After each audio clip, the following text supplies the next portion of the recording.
नमस्कार दोस्तों, स्वागत है आपका आपके अपने YouTube चैनल ज्ञान का अड्डा पर। दोस्तों, मैं हूं राकेश सिहाग। आज हम बात करने वाले हैं 15 दिसंबर के करंट अफेयर के बारे में। दोस्तों, मेरी रोज़ाना ये क्लास सुबह 6 बजे होती है, तो अब इस क्लास को अच्छे से देख लिया करो, क्योंकि प्यारे साथियों, ऐसा कंटेंट आपको हर किसी जगह नहीं मिलता है। ये तो आप बड़प्पन मानिए मनोज जी सर का, ये तो आप बड़प्पन मानिए अपने फाउंडर मनोज जी सर का, जो आपको इस प्रकार का कंटेंट फ्री में दिलवा रहे हैं। इस प्रकार कंटेंट बिल्कुल फ्री में दिलवा रहे हैं और आप इसकी कदर बिल्कुल भी नहीं कर रहे हैं। आपको इसकी कदर करनी पड़ेगी प्यारे साथियों, क्योंकि बहुत मेहनत करने के बाद में ये कंटेंट तैयार होता है और फिर आप तक पहुंचता है। प्यारे साथियों, मैं आपको कहना चाहूँगा, अगर आप चैनल पर पहली बार हैं तो आप इस चैनल को सब्सक्राइब करेंगे और बेल आइकन को प्रेस करेंगे। और मैं आपको कहना चाहूँगा, इस क्लास का PDF प्राप्त करने के लिए आप हमारे टेलीग्राम चैनल से जुड़ेंगे। टेलीग्राम चैनल का जो लिंक है प्यारे साथियों, वो डिस्क्रिप्शन में दिया गया है। ठीक है, चलिए वीडियो स्टार्ट करते हैं। बात करते हैं 15 दिसंबर का करंट अफेयर। सबसे पहले मैं जो कल मैंने आपसे जो क्वेश्चन पूछा था उसके बारे में डिस्कस करूंगा। जो कल मैंने आपको क्वेश्चन पूछा था, इसका आंसर आपको कमेंट बॉक्स में कमेंट करके देना था और बहुत सारे साथियों ने दिया था।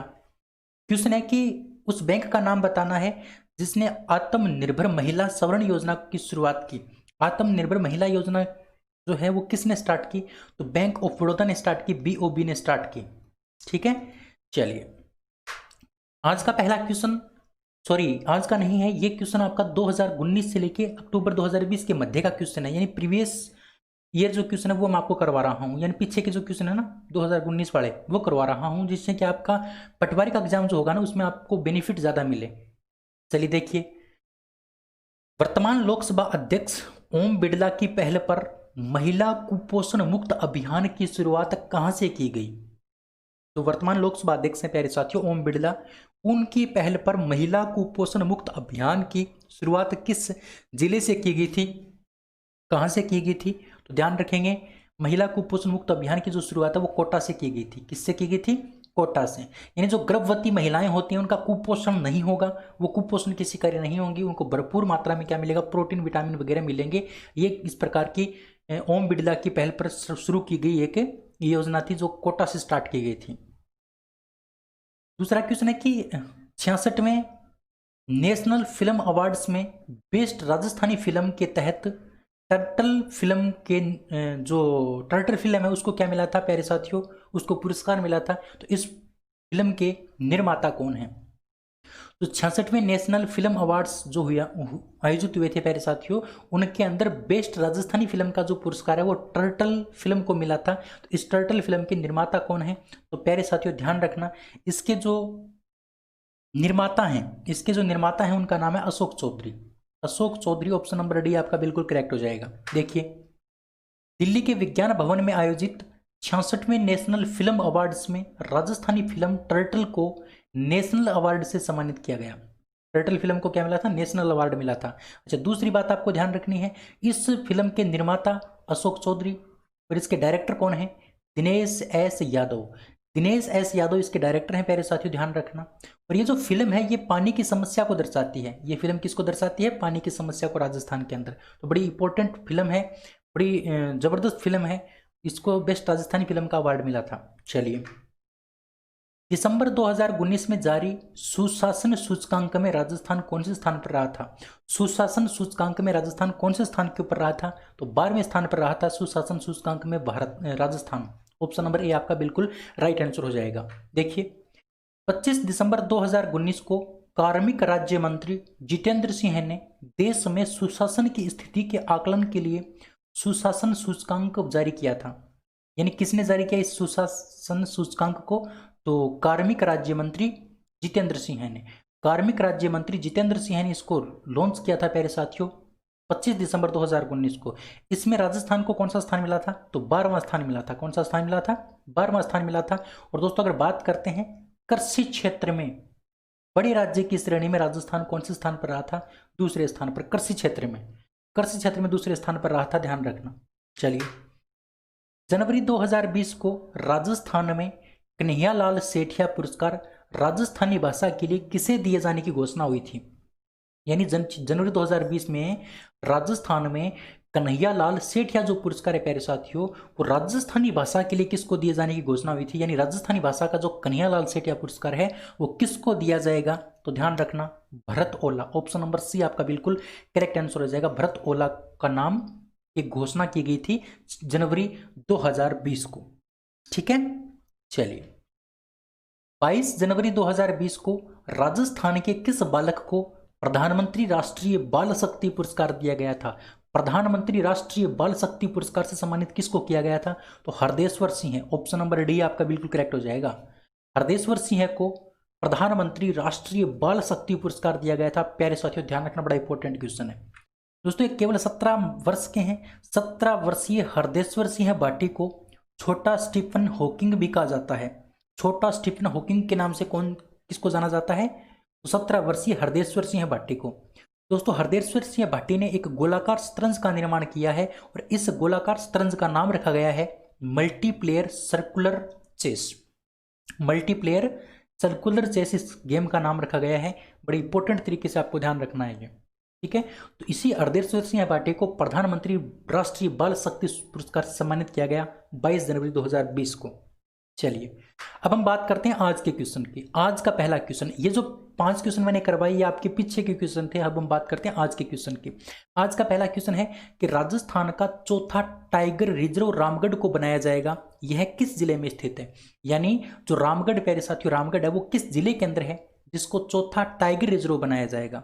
इससे पहले 3 रिजर्व और हैं, उनके बारे में भी आपको ध्यान रखना है ना। जैसे सरिस का हो गया, रणथंभौर हो गया, मुकुंदरा हो गया, ये 3 टाइगर हैं। उसी कड़ी में रामगढ़ को भी चौथा रिजर्व बनाया जाएगा, टाइगर रिजर्व। तो ये रामगढ़ किस जिले में पड़ता है? तो आपका पड़ता है ये बूंदी के अंदर। कहाँ पर पड़ता है? बूंदी के अंदर पड़ता है, ध्यान रखना, ठीक है।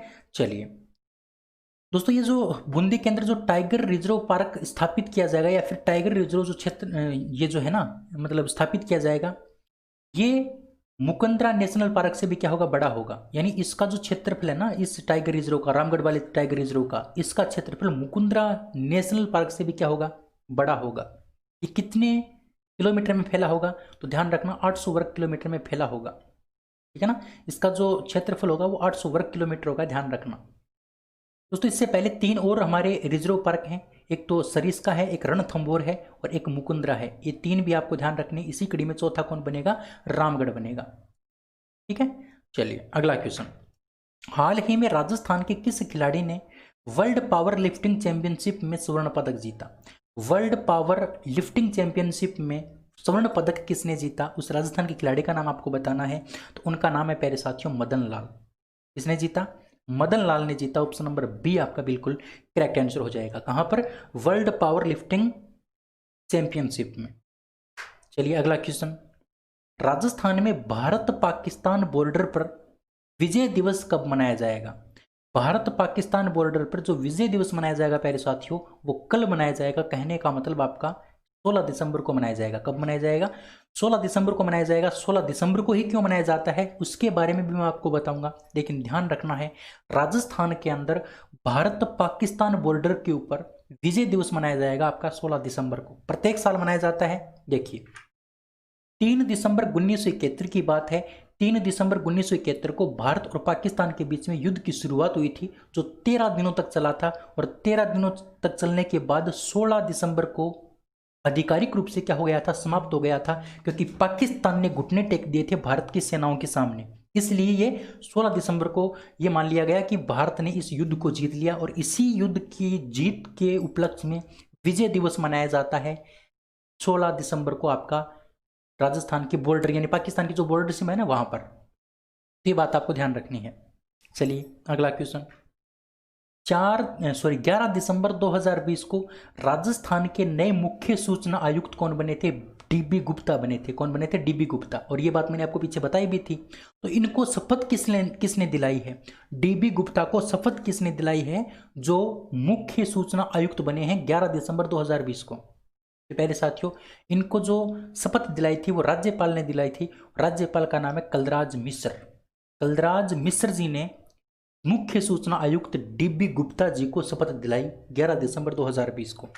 साथियों मैं आपको बता दूं डीबी गुप्ता को तो कलराज मिश्र ने 11 दिसंबर 2020 को राजभवन के अंदर मुख्य सूचना आयुक्त की, लेकिन नारायण बारेठ और शीतल धनखड़ को राज्य सूचना आयुक्त की पद की शपथ दिलाई थी। तो दो नाम आपको और ध्यान रखने हैं, एक नाम याद रखना है नारायण बारेट और एक नाम याद रखना है आपको शीतल धनखड़। नारायण बारेट और शीतल धनखड़ को राज्य सूचना आयुक्त की और मुख्य सूचना आयुक्त की दिलाई थी डीबी गुप्ता को। किसने? कलराज मिश्र ने। कहां पर? राजभवन में। कब? 11 दिसंबर 2020 को। ये सारी बातें आपको ध्यान रखनी है। चलिए, वर्तमान में राजस्थान के युवा मामले व खेल मंत्री कौन है? वर्तमान में राजस्थान के युवा मामले व खेल मंत्री कौन है? राजस्थान के युवा मामले और जो खेल मंत्री प्यारे साथियों वो हैं आपके Ashok Chandna. Shri Ashok Chandna, option number A आपका बिल्कुल करेक्ट हो जाएगा। ये वही अशोक चांदना है जिनके ऊपर आईपीएल 2012 में या 11 में क्या लगा था, 8 में लगा था, 7 में लगा था, वो लगा था ना प्रतिबंध लगा था, आजीवन प्रतिबंध लगा दिया। वही अशोक चांदना जी हैं जिनको युवा मामले व खेल मंत्री बनाया गया है राजस्थान का। ठीक है, चलिए अगला क्वेश्चन है कि हाल ही में लॉन्च नॉन फिक्शन बुक, हाल ही में launch non fiction book Dharma decoding the epics for a meaningful life के लेखक कौन है? दोस्तों, नॉन फिक्शन बुक लॉन्च हुई है जिसका नाम है Dharma decoding the epics for a meaningful life. इसके लेखक कौन है? तो इसके लेखक हैं प्यारे साथियों अमीश त्रिपाठी। अमीश त्रिपाठी इसका बिल्कुल करेक्ट आंसर हो जाएगा, अमीश त्रिपाठी। चलिए, इस क्वेश्चन के बारे में अगर हम बात करें अमीश त्रिपाठी के बारे में तो देखिए, नॉन फिक्शन श्रेणी में अमीश की जो अंतिम पुस्तक थी वो 2017 में रिलीज हुई थी और उसका नाम था इमॉर्टल इंडिया या फिर इमॉर्टल इंडिया। इमॉर्टल इंडिया नाम की 2017 में नॉन फिक्शन श्रेणी की अंतिम पुस्तक थी अमीश की। अब 2020 में फिर से इसको लॉन्च कर दिया गया है जिसका नाम आपको पता है Dharma decoding the epics for a meaningful life, Amish Tripathi. हाल ही में इजराइल के साथ शांति समझौता और राजनयिक संबंध स्थापित करने वाला चौथा देश कौन बना है? किसके साथ? इजराइल के साथ। इजराइल के साथ शांति समझौता और राजनयिक संबंध स्थापित करने वाला चौथा देश कौन बना है? तो प्यारे साथियों मोरक्को। ध्यान रखना, मोरक्को चौथा देश बन गया है। इससे पहले 3 देशों का नाम भी आपको ध्यान रखना जिन्होंने इजराइल के साथ शांति समझौता किया है, तो मोरक्को चौथा देश बना है। अच्छा, वो 3 देश कौन कौन से हैं? तो देखिए, इससे पहले 2020 में यूएई, बहरीन और सूडान, ये 3 देश भी इजराइल के साथ में क्या कर चुके हैं? शांति समझौता कर चुके हैं। और अब चौथा नाम किसका जुड़ गया है? तो मोरक्को का जुड़ गया है। प्यारे साथियों, इजराइल ने भूटान के साथ भी क्या किया है? राजनीतिक संबंध स्थापित किया है। भूटान के साथ भी किया है, लेकिन इनको हम इन चारों के अंदर नहीं बदलेंगे क्योंकि इनमें शांति समझौता नहीं शामिल है। यानी भूटान के साथ शांति समझौता नहीं हुआ है, सिर्फ राजनीतिक समझौता हुआ है। तो यहाँ पर तो हमें शांति और राजनीतिक दोनों पूछा है आपको, ये बात ध्यान रखनी है। चलिए, इजराइल की अगर बात करते हैं तो राजधानी जेरूसलम है, प्रेसिडेंट का नाम रियूवेन रिवलिन, पीएम का नाम है बेंजामिन नेतन्याहू। और प्यारे साथियों, यहाँ की संसद को नेसेट कहा जाता है, यहाँ की संसद को नेसेट कहा जाता है और मुद्रा का नाम है न्यू शेकेल। ठीक है, चलिए अगला क्वेश्चन। अमेरिकी नवनिर्वाचित राष्ट्रपति जो बाइडेन ने सेना के किस रिटायर्ड जनरल को नया रक्षा मंत्री चुना है? नया रक्षा मंत्री चुना है। तो प्यारे साथियों, जो बाइडेन ने किस रिटायर्ड जनरल को नया रक्षा मंत्री चुना है? तो उनका नाम है प्यारे साथियों लॉयड ऑस्टिन। लॉयड ऑस्टिन जो रिटायर जनरल हैं जिनको नया रक्षा मंत्री सेक्रेटरी ऑफ डिफेंस चुना है जो बाइडेन ने। अच्छा, अमेरिका के अगले विदेश मंत्री कौन होंगे? तो अगले विदेश मंत्री की बात करें तो विदेश मंत्री का नाम है प्यारे साथियों एंटनी ब्लिंकेन। एंटनी ब्लिंकेन विदेश मंत्री होंगे यूएस के। ठीक है, चलिए, हाल ही में एथनोलॉग द्वारा जारी रिपोर्ट के अनुसार हिंदी विश्व में सबसे अधिक बोली जाने वाली भाषाओं में किस स्थान पर है? अगर बात करते हैं एथनोलॉग की तो प्यारे साथियों एथनोलॉग ने एक रिपोर्ट जारी की है। इस रिपोर्ट के अनुसार हिंदी विश्व में सबसे अधिक बोले जाने वाली भाषाओं में किस स्थान पर रही है? तो प्यारे साथियों इसका करेक्ट आंसर आपका हो जाएगा तीसरे स्थान पर। कौन से स्थान पर रही है? तीसरे स्थान पर। ठीक है, तीसरे स्थान पर रही है आपकी कौन सी भाषा? हिंदी भाषा अत्यधिक बोले जाने वाली भाषाओं के अंदर। चलिए देखिए, वर्तमान में 637 मिलियन लोग हिंदी भाषा का उपयोग करते हैं। कितने लोग? 637 मिलियन लोग। प्यारे साथियों, अंग्रेजी विश्व में सबसे अधिक बोले जाने वाली भाषा है। सबसे अधिक बोली जाने वाली भाषाओं में सबसे एक नंबर पर कौन है? तो आपकी अंग्रेजी है, जिसको 1268 मिलियन लोग बोलते हैं। दूसरा स्थान आपका मंदारिन का है, और मंदारिन प्यारे साथियों चीन की भाषा है। इसकी भाषा है चीन की, जिसको 1120 मिलियन लोग बोलते हैं। और तीसरे स्थान पर कौन आ जाती है? तो हिंदी आ जाती है।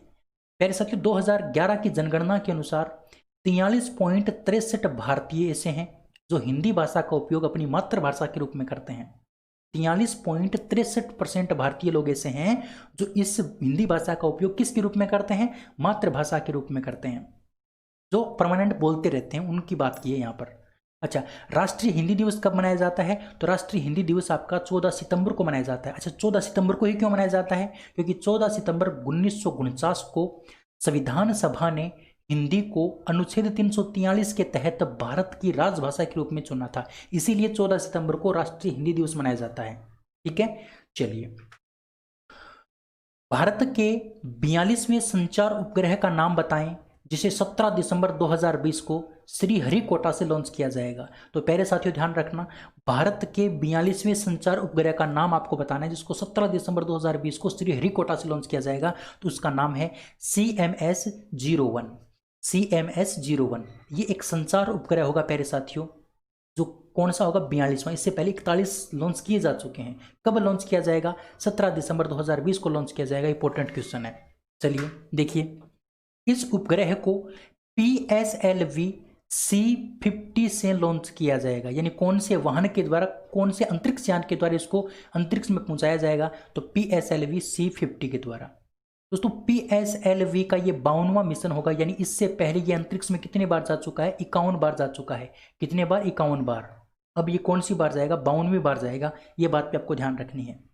दोस्तों, इस उपग्रह को इसरो के द्वारा डिजाइन किया गया है और विकसित किया गया है। यह उपग्रह GSAT-12 की जगह लेने वाला है। किसकी जगह लेने वाला है? GSAT-12 की जगह कौन चला जाएगा प्यारे साथियों? ये CMS-01 चला जाएगा, एक संचार उपग्रह। ध्यान रखना। PSLV की बात करें तो P से पोलर, S से सैटेलाइट, L से लॉन्च और V से vehicle. Polar satellite launch vehicle, इसकी फुल फॉर्म है PSLV की। दोस्तों, भारतीय निजी अंतरिक्ष एजेंसी पिक्सल 2021 में इसरो के सहयोग से अपना पहला रिमोट सेंसिंग उपग्रह लॉन्च करने वाला है। ये क्वेश्चन मैंने आपको कुछ दिन पहले पढ़ाया था, अगर आपको याद है तो। एक भारतीय निजी अंतरिक्ष एजेंसी जिसका नाम है पिक्सल, ये 2021 में इसरो के सहयोग से क्या करेगा? अपना पहला रिमोट सेंसिंग उपग्रह लॉन्च करेगा। और इसके लिए पिक्सल ने न्यू स्पेस इंडिया लिमिटेड यानी NSIL के साथ क्या किया है? समझौता भी किया है। ये बात मैं आपको पीछे पढ़ा चुका हूं, बड़ी इंपॉर्टेंट बात है प्यारे साथियों, ध्यान रखना। चलिए, द स्वाब फाउंडेशन और द जुबिलेंट इंडियन फाउंडेशन द्वारा किसे social entrepreneurship of the year India award 2020 से सम्मानित किया जाएगा? Social entrepreneurship of the year India award 2020 से सम्मानित किसको किया जाएगा?